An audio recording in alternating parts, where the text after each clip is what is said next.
রাসূল সাল্লাল্লাহু আলাইহি সাল্লাম বলেছেন, আতইমু তাআমাকুম আত-তুকা, তোমরা তোমাদের খাদ্য পরহেজগার মানুষকে খাওয়ায়। এই কথাটা আপনারা শহরে বসবাস করেন, আপনাদেরকে বলে রাখছি, যারা আপনারা নির্বাচন করেন, বন্ধু বান্ধব আছে, আপনাদের টাকা পয়সাগুলি যেন আজে বাজে মানুষে না খায়। কেন জানেন? আলেম ওলামাকে মানুষ দাওয়াত দেয় কেন জানেন? এই হাদিসটার ভিত্তিতে।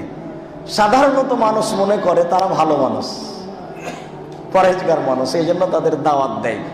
আল্লাহর নবীও বলছেন, আতইমু তাআমাকুম আত-তুকা, তোমরা তোমাদের খাদ্য পরহেজগার মানুষকে খাওয়াও। জেনে শুনে সব জ্ঞানে ফালতু মানুষকে দাওয়াত দেবেন না। আড্ডা পিটে বেড়াই, কি করে বেড়াই, নানান কিছু করে বেড়াই, এরকম মানুষকে দাওয়াত দিবেন না।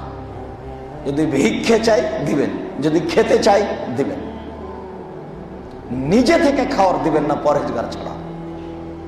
বুঝাতে পারলাম না? সাদ করে দাওয়াত দিবেন না, যাকে পরহেজগার মনে করছেন না তাকে দাওয়াত দিবেন না।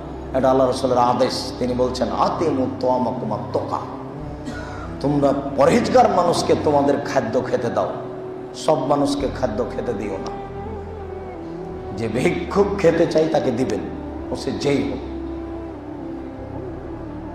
যার জন্য তো ওই জুমায় বলে গেছি, ভিক্ষুক যদি মদ খায় তবু আপনি তাকে যাকাত দিয়ে দেন, চাইতে এসেছে দিয়ে দেন।